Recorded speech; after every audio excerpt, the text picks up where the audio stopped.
Olá, toda semana no Câmara Livre a gente conversa sobre trajetórias de vida. E você sabe que a nossa missão é, através dos nossos convidados, a gente oferecer a você, na nossa missão pública, uma forma de entrar na sua sala como um bate-papo, fazendo os nossos recortes dos chamados atores sociais e, com isso, oferecer a você uma reflexão sobre o mundo ao seu redor. Por isso, a gente agradece aqui numa missão especial vinda de Belo Horizonte, Brasília, para Bauru, a capital do sanduíche da Terra Branca, Verônica Lima. Obrigado por sua presença entre nós. Muito obrigada, Nelson. Achei super interessante a proposta do programa.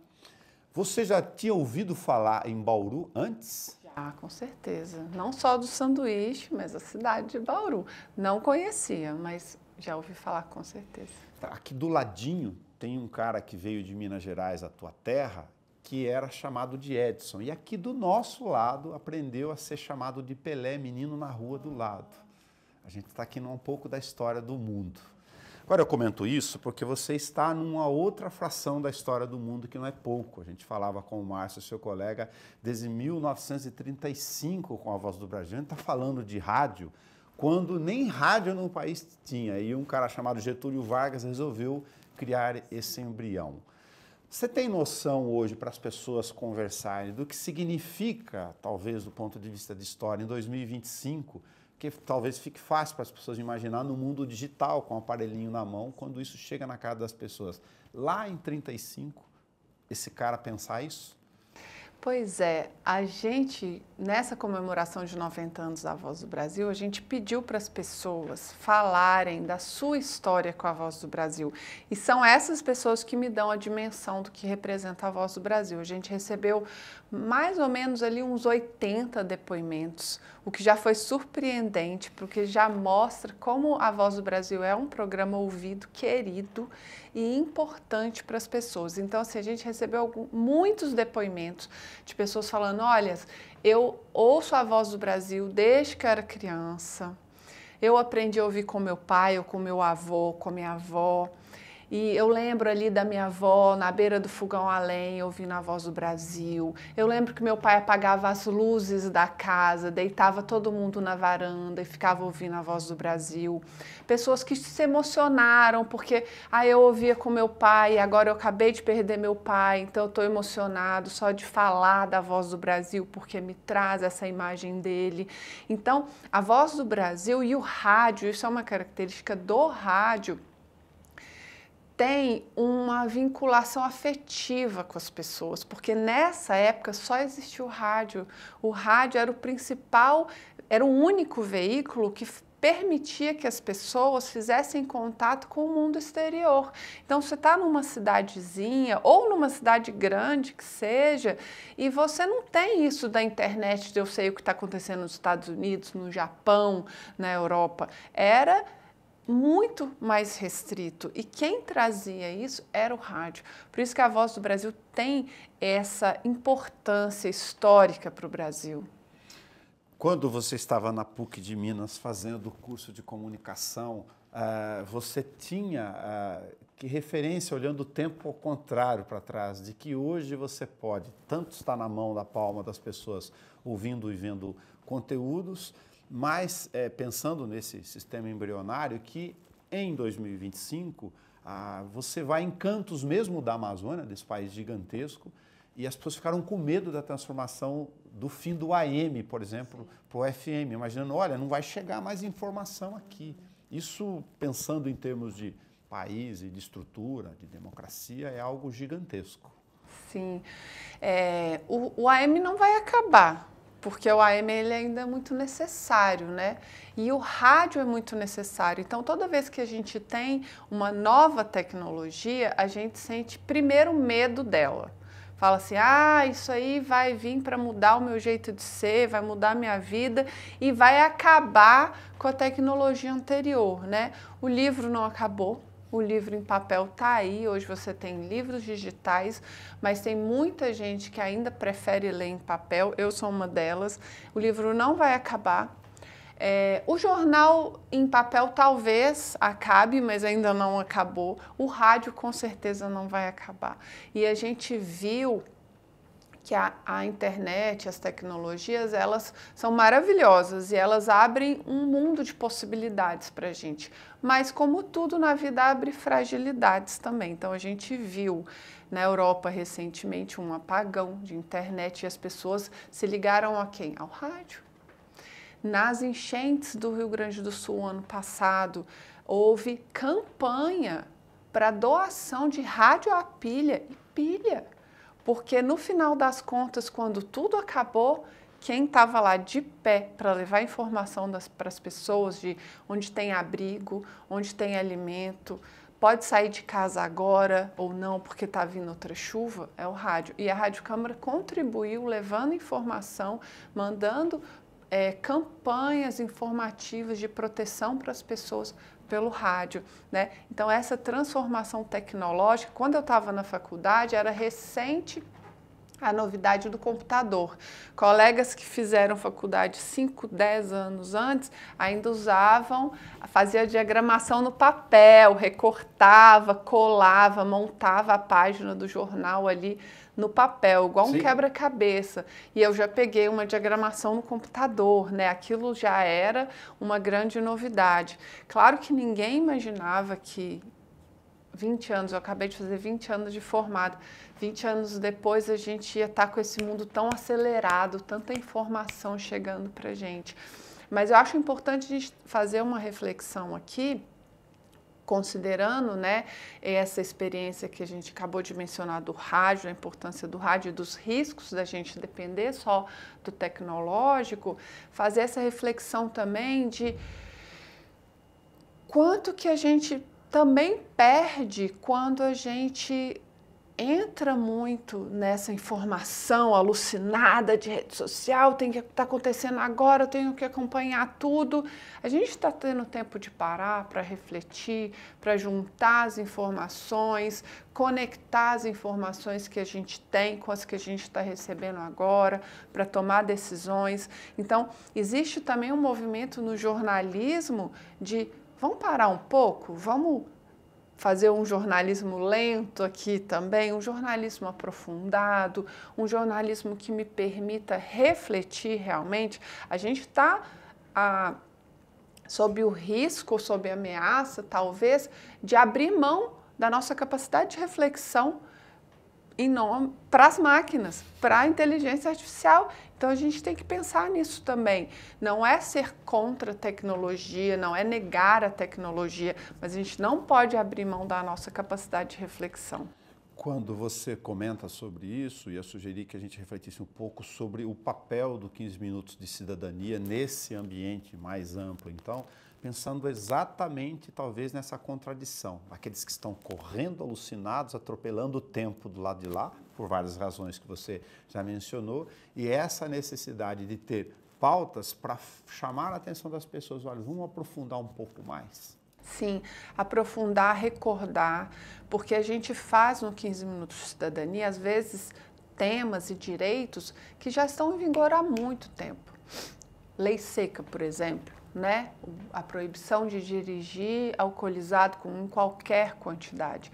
Quando a gente vai para a rodoviária de Brasília conversar com as pessoas, às vezes a gente percebe que as pessoas não sabiam daquele direito, não conheciam aquele direito, né? Então a gente está produzindo muita informação no mundo inteiro, mas ainda tem esse diagnóstico, esse triste diagnóstico de que muitas vezes a gente não conhece os nossos direitos. E eu não estou falando, porque eu mencionei que é na rodoviária, a gente faz associação com um grupo social que tem uma condição socioeconômica desfavorecida. Não é só dessas pessoas que eu estou falando, a gente tem muitas pessoas aí, às vezes com doutorado, às vezes com bons salários e que não têm acesso a direitos também, a informações sobre os seus direitos, ao funcionamento do país, como se dão os processos eleitorais,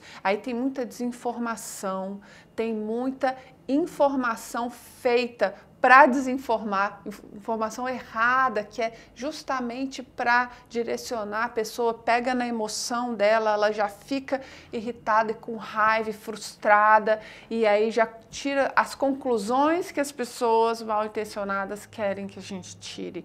Então, às vezes, você está lá no meio da sua indignação. Existe muito isso no Brasil, infelizmente, um cansaço em relação à política, uma desconfiança em relação à política. Então, quando a gente faz programas na Rádio Câmara, como 15 Minutos de Cidadania, mas também tem o Mulheres de Palavra, tem o Salão Verde, tem a reportagem especial, na verdade, todo o nosso trabalho é pautado com esse objetivo de falar assim, olha, vem cá, vem conhecer, a gente vai te explicar. E quando você tiver mais informação sobre o tema, não precisa confiar só na gente, tem outras que vão também trazer outros pontos de vista em relação a essa informação, mas quanto mais informação você tiver, melhor vai ser a sua decisão. Perceba que, por mais frustrante que seja às vezes o noticiário, tem coisa boa sendo feita também, e esse também é um movimento interessante que eu tenho buscado refletir sobre ele, incorporar na medida do possível, que é o jornalismo de soluções, que é, para todos os problemas que existem no mundo, existem pessoas tentando produzir soluções. E quando o noticiário foca só no problema, isso gera frustração, gera um cansaço e gera um movimento que é conhecido como uma fadiga diante do noticiário. As pessoas se afastam do noticiário e se afastam da política. Então, o que a gente quer? Olha só, eu sei que é péssimo saber que existem milhões de brasileiros ainda em situação de fome, mas tem essas situações aqui que estão sendo feitas para solucionar, e aquilo volta a trazer engajamento. Poxa, mas isso eu consigo fazer também, vou fazer na minha cidade. E isso em relação à política, tanto em relação ao noticiário quanto em relação à política, o movimento é mais ou menos esse. Quanto mais notícia ruim eu tenho, mais eu afasto as pessoas. Quanto mais notícia boa, poxa, é só um grãozinho de areia que eu estou colocando, mas é o que eu consigo colocar. E se cada um colocar o seu grãozinho e acreditar que aquilo vai fazer uma diferença, você tem uma política melhor, você tem um noticiário melhor, você tem uma sociedade melhor. Eu realmente acredito nessas coisas, e não é só assim, conto da carochinha, o meu jeito poliana de ser, né? Existem fundamentos, né? Quem quiser pesquisar, jornalismo de soluções tem movimentado o jornalismo em universidades fora do Brasil. Nos Estados Unidos tem uma universidade que trabalha bastante com essa proposta. Esse movimento do cansaço em relação ao noticiário também já está sendo muito noticiado, e empresas de comunicação do mundo inteiro estão tentando encontrar soluções para a gente não afastar as pessoas do jornalismo. E de outro lado, de aproveitar a sua reflexão para, no nosso tempo aqui, comentar sobre, puxar a sardinha para cá, desse formato, das pessoas guardarem um tempo dentro de casa, como se fosse uma sala aqui, um mundo tão esquizofrênico de um lado de lá, oferecendo essa multidão de dados, muito sem fonte, rede social acaba contribuindo muito no inverso. Como que vocês pensam essa função institucional, além da cobertura do dia a dia, que já faz parte da relação de vocês, né? Como profissional fala, poxa, mas tem muita gente consumindo coisa que, enfim, infelizmente não tem conteúdo, não tem fonte, não tem checagem, não tem nada. E a gente precisa, dentro do nosso tempo, cobrindo todo mundo, né, que o que a sociedade mandou, os 503 atores sociais lá, essa missão de colocar esses grãozinhos de areia com essas informações. Nesse ponto, eu venho para a Rede Legislativa de Rádio e para a pesquisa que a gente fez recentemente, que vai ser publicada no final do ano, no formato de um livro. Foi uma pesquisa conduzida por professores, pesquisadores de rádio, são os maiores nomes da pesquisa de rádio no Brasil. Eles toparam esse desafio. A gente fez entrevistas com os diretores, os coordenadores de 20 das 25 rádios da rede legislativa de rádio da Câmara dos Deputados, inclusive o Marcelo Malacrida, aqui da Rádio Câmara Bauru. E o que a gente ouviu desses gestores é que quando a Rádio Câmara chega numa cidade como Bauru, numa cidade como Itamarandiba, que fica em Minas, ou em Capelinha, ou Chapadinha, no Maranhão, ela provoca algo de diferente no público. Por quê? Vem com uma informação diferenciada, vem com uma missão diferenciada, vem com uma produção cultural independente, inovadora e também diferenciada. E diferenciado significa não é melhor nem é pior, é diferente. E esse é um propósito da Constituição, porque a Constituição, ela prevê 3 modelos de comunicação. Ela prevê uma comunicação bancada por empresas, que são as rádios comerciais. Ela prevê uma comunicação bancada pelo Estado, que aí tem programas como A Voz do Brasil, o Canal Gov na TV, que antes se chamava NBR, agora é Canal Gov. E a gente tem a Rádio Câmara, a Rádio Justiça,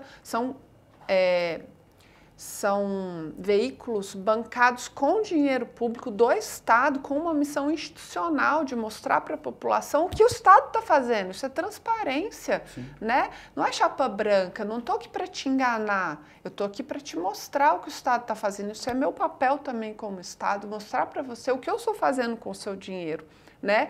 E um terceiro modelo, que é o que a gente chama de público, que seria, idealmente, aquele que não depende nem do governo, do dinheiro do governo e nem do dinheiro das empresas privadas. Esse modelo a gente ainda não tem no Brasil. A gente tem um esboço disso com a TV Brasil, com a TV Cultura em São Paulo, com Rede Minas, com a Rádio Cultura no DF, só que como a gente não tem uma cultura social das pessoas contribuírem para manutenção desses veículos, o Estado acaba contribuindo e às vezes esse caráter público, que deveria ser independente dos governos, se perde no meio do caminho.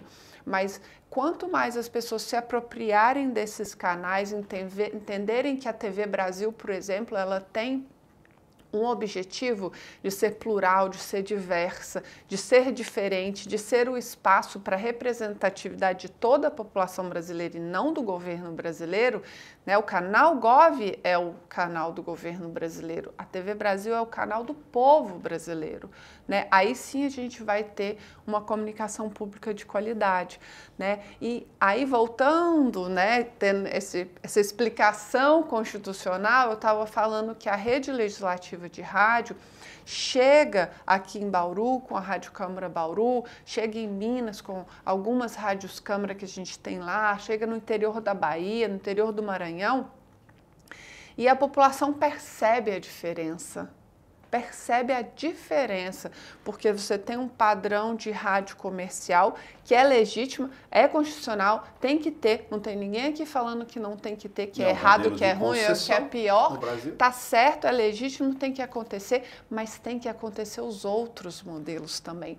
Então, quando a Rádio Câmara chega com esse papel de trazer transparência em relação ao que os vereadores estão decidindo nas cidades, mas acaba também que a gente incorpora esse papel de ser público até pela natureza diversa de uma Câmara de Vereadores, de uma Câmara de Deputados. Você tem vozes diferenciadas lá.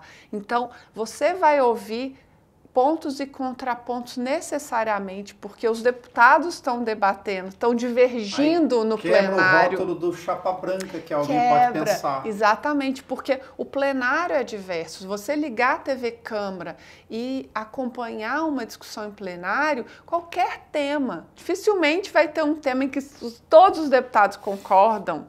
E é isso, porque vai conversar num boteco, pergunta se todo mundo se concorda. Não concorda. E o plenário de deputados e de vereadores tem que discordar. A política é em sua essência, tem na sua essência a função de mediar a disputa, de mediar o conflito. E a política é positiva. A gente passou por uma fase no Brasil em que discordar era sinônimo de desrespeitar. É o extremo oposto. É porque eu te respeito, que eu te ouço e me dou o trabalho de contra-argumentar e falar assim, olha, meu caro... A ideia de origem era nada disso. Confronto, exatamente. Perder então, a boa. ali no grupo da família, as pessoas, poxa, mas você está discordando de mim, isso é um desrespeito, você não está respeitando a minha opinião. Eu falei, pelo contrário, eu respeito tanto que eu estou aqui me dando o trabalho de discordar de você, o que é super legítimo e é isso que faz a política.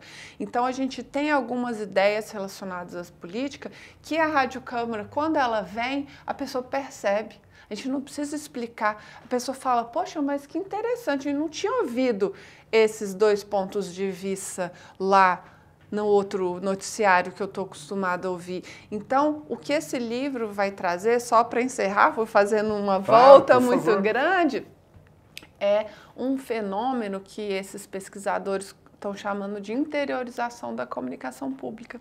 Ou seja, você está chegando no interior do Brasil e está trazendo isso que a Constituição prevê desde 1988, uma comunicação diferenciada e que vai complementar, não é disputar, não é brigar, é complementar. Então, se eu estou acostumada com o meu noticiário aqui, eu olho para esse noticiário da Rádio Câmara e falo, poxa, isso é interessante, isso me ajuda, isso ajuda a formar a minha opinião. E a gente volta lá na primeira ideia de que, deixa eu parar aqui, não deixa eu tirar conclusões precipitadas, recebi um vídeo que me indignou no WhatsApp, deixa eu passar para frente logo. Não, calma, deixa eu ver se tem algum outro veículo com esse perfil diferenciado que me traz mais informações sobre isso, para eu passar para frente uma informação mais qualificada. A gente falava aqui com os colegas dessa pequena fração da história do tempo, de 25 anos da Rádio e TV Câmara Bauru, né, para olhar para vocês lá em Brasília como o programa da Voz do Brasil, o mais longevo da América Latina e certamente do mundo, só por esse horizonte, e lembrar que logo ali, no início dos anos 90, quando começou o embrião da lei de TV a cabo, e a gente veio para os concursos, essa geração de jornalistas que estão aqui há um quarto de século só falando, não tem sentido isso, porque vocês vão ficar aqui nesse ramal. A história, em tão pouco tempo, criou uma explicação natural lá fora, que as redes sociais, elas, por várias razões, diluíram informação e dividiram tudo, as redações estão vazias e os setoristas, ao contrário dos 15 minutos de cidadania, estão cada vez mais raros. Ao mesmo tempo, você tem o movimento dos podcasts também, que fazem uma informação de nicho, uma informação assim muito especializada. E é interessante também.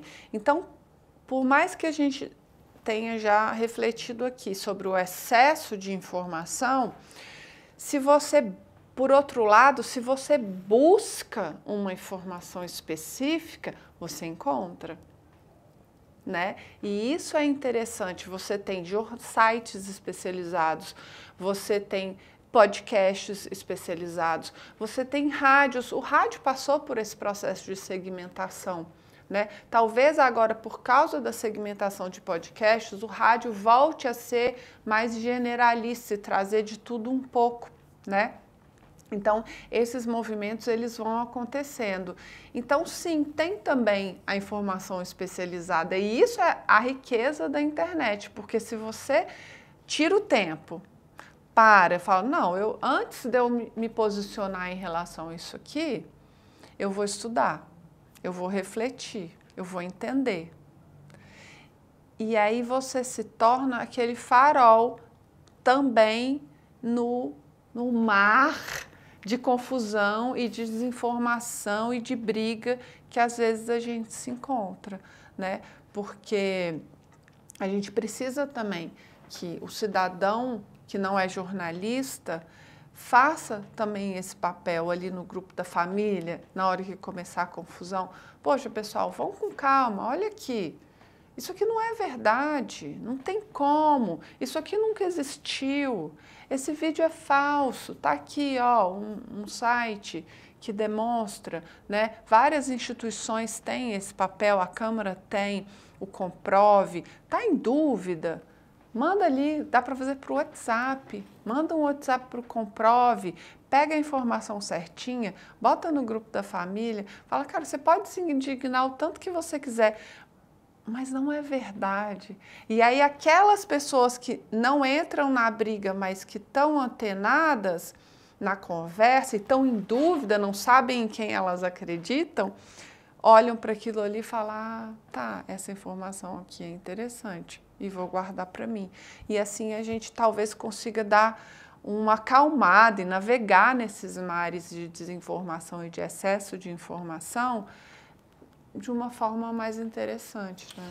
Um outro pequeno recorte, no nosso tempo, como você vê lá do tamanho de Brasília, né, lógico, do espaço do país, você cobria bastante as questões temáticas, audiências públicas. Quando a gente usa essa expressão aqui, a gente fala de novo do trabalho de formiguinha, com uma coisa muito interessante hoje, que parecia apenas 25 anos, refiro de novo, algo que não vai dar certo, a gente fica cobrindo lá, o vereador está falando do PPA, primeiro vai lá, explica de novo o que é o PPA, insiste, mas aí o cidadão que está precisando do REURB, da regularização fundiária, que está lá no bairro sem infraestrutura, ele veio aqui no plenário, veio com a turma dele, porque ele viu, olha, eu vou me organizar e cobrar lá, não vai ter a verba para colocar no orçamento. E aqui acaba sendo, estou me referindo nem tanto à comunicação, mas um grande ponto de encontro. A gente estava ontem com a turma de 25 caçambeiros que estavam querendo participar da associação de catadores e a polícia tentando fazer atividade delegada aqui, porque não temos fiscais e a gente joga muito lixo na rua. Olha quanto tema no mesmo... E todos estavam aqui no plenário. Eu me refiro a isso de novo para reforçar o outro elemento, que acabou, além da difusão pelas tecnologias, sendo o grande ponto de encontro, de novo, como a gente está fazendo aqui na sala. E no rádio, na TV, a emissora, a rede pública que acaba funcionando com esse papel.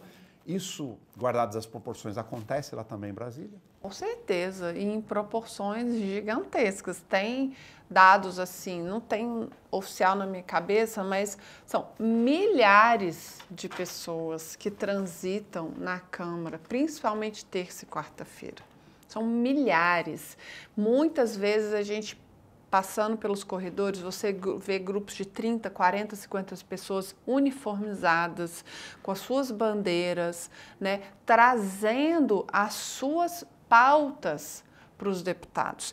Isso é da maior importância, isso é a essência da democracia. Quando a gente fala, mas quando a gente estava falando, né, dessa visão que a gente tem da política como algo ruim, que se afasta da gente, né? E a gente quer se afastar. Não, de política eu não quero nem saber. Essa é a pior coisa que a gente pode fazer, porque a gente precisa participar da política, né? E não precisa ser candidato para participar da política, mas quando você se associa à associação de bairro ou associação da sua categoria profissional e se envolve com a política que é feita ali para que essa associação te represente lá na Câmara, dialogando com os deputados, porque pensa bem, são 513. Olha quantas demandas existem de cada grupo social, de cada profissão, de cada idade, homem, mulher, povo indígena, negro, estudante, professor. Como é que os deputados vão dar conta de tudo isso se a sociedade não se organizar para levar para os deputados essas demandas, né? E aí entra outra palavrinha que é o lobby. O lobby é uma coisa ruim se ela for feita às escondidas, se ela for feita a troco de dinheiro. Mas tanto uma atividade regulamentada. No Brasil foi regulamentado justamente porque quando essas pessoas vão lá, elas estão fazendo lobby. E o lobby é o quê? É defender o meu ponto de vista. E quanto mais pessoas estiverem batendo na porta dos deputados e falando assim, ó, eu quero isso aqui. Aí o outro vai falar, ah, não, mas se fizer aquilo para o fulano, eu também quero. Ou então, não, mas se fizer isso para esse grupo, vai prejudicar esse grupo aqui. E o deputado, ele olhar para esse mapa, de ouvir todas essas demandas e falar assim, qual decisão a gente vai tomar que favorece o maior número de pessoas? Ou como a gente pode equacionar essas disputas, o que o A quer e o que o B quer, sem favorecer 100% A nem 100% B, sem prejudicar 100% A nem 100% B. Esse que é o jogo da democracia, porque todo mundo feliz a gente nunca vai ter. A gente nunca, nós somos humanos, a gente nunca vai estar 100% feliz com nada. Mas a gente tem que olhar e falar assim, poxa, mas essa decisão foi justa. Eu tive que abrir mão de alguma coisa, mas eu ganhei tal coisa. E eu abri mão de tal coisa em função de um grupo social que é mais desprivilegiado do que o meu. Então, beleza, gostei, essa decisão ficou boa. Mas para que a decisão seja boa, o deputado ele precisa ter a maior quantidade de informação. E aí a sociedade civil participando disso, estando presente na Câmara, é que isso vai acontecer.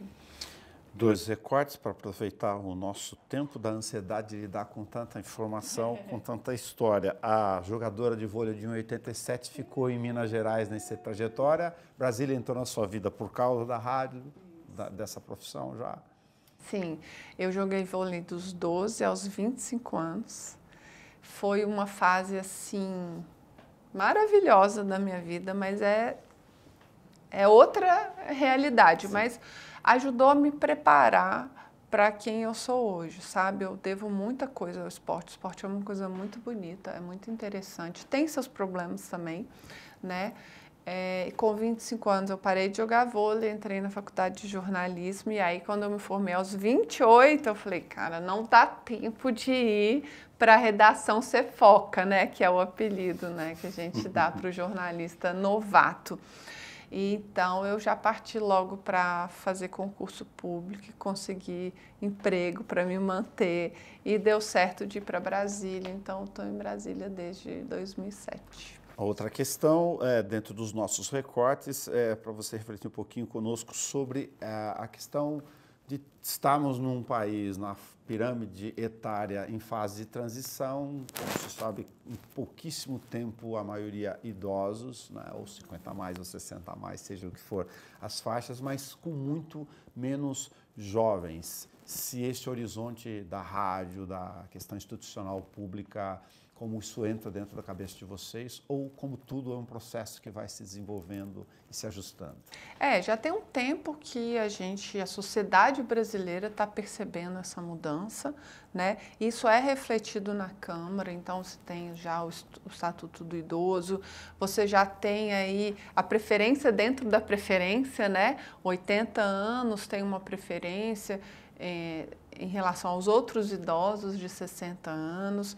Tem gente que já fala, poxa, mas 60 anos não precisa mais desse tratamento especializado, porque a gente está envelhecendo com saúde. Claro que não é generalizado, a gente tem que fazer os recortes. No Brasil, uma pessoa de 60 anos que trabalhou desde os 12 na lavoura, é diferente de uma pessoa de 60 anos que começou a trabalhar com 30 depois de fazer um mestrado e trabalha só no ar-condicionado. Claro que é diferente, né? O desgaste físico que às vezes um trabalhador rural tem é muito maior do que a pessoa que está na vida urbana. Por outro lado, o estresse que a gente vive, essa loucura, minha vida é toda cronometrada, né? Ainda mais quem tem filho, ou às vezes tem pai, mãe que tem que cuidar. As demandas da cidade também trazem uma carga de estresse mental muito grande, mas o que eu estou querendo dizer é, a sociedade como um todo está observando essa mudança no perfil e as discussões estão acontecendo, e elas acontecem muito dentro da Câmara, tanto é que foi criada uma comissão só da pessoa idosa, dos direitos da pessoa idosa, né? Então, É importante a gente fazer essa discussão lá também, mas fora da sociedade a gente tem que se perguntar também qual o valor que a gente quer dar para os nossos idosos, né? A gente às vezes acha que proteger idoso é trancar dentro do apartamento para que não corra riscos, para que não morra, mas também fica esquecido lá. Não dialoga, não bebe dessa fonte de conhecimento que essa pessoa tem, às vezes até infantiliza, né? Ai, que fofinha, ela ainda consegue fazer tal coisa. Fofinha não, essa mulher criou 4 filhos, 8 netos, trabalhou 30 anos. Ela não é fofinha, ela é uma mulher incrível, vamos lá ouvir o que ela tem para dizer e o que mais ela pode fazer. Então, a gente vai precisar muito ainda fazer esse diálogo sobre o que os idosos representam e como eles ainda podem contribuir para a sociedade, porque aí é uma opinião pessoal, né? Só vale a pena a gente estar vivo e viver muitos anos se você vai viver muitos anos com autonomia, sendo respeitado, né? Ou sendo cuidado se precisar, mas a gente tem que entender que nossa meta ao envelhecer é continuar vivo e não achar que, porque o meu corpo está cansando, eu não tenho que fazer mais nada, né? Trazendo aqui para um tom pessoal, essa é uma história que eu sempre conto, uma tia-avó, irmã da minha avó, aos 92 anos, quando eu fui visitá-la, ela falou, minha filha, eu só tenho um conselho para te dar, cuida das suas pernas, porque quem não usa, perde. E ela me contou a história de uma vizinha que, para atravessar uma praça, ia de carro com motorista. E ela, com seus 92 anos, atravessava a pé bem devagarinho.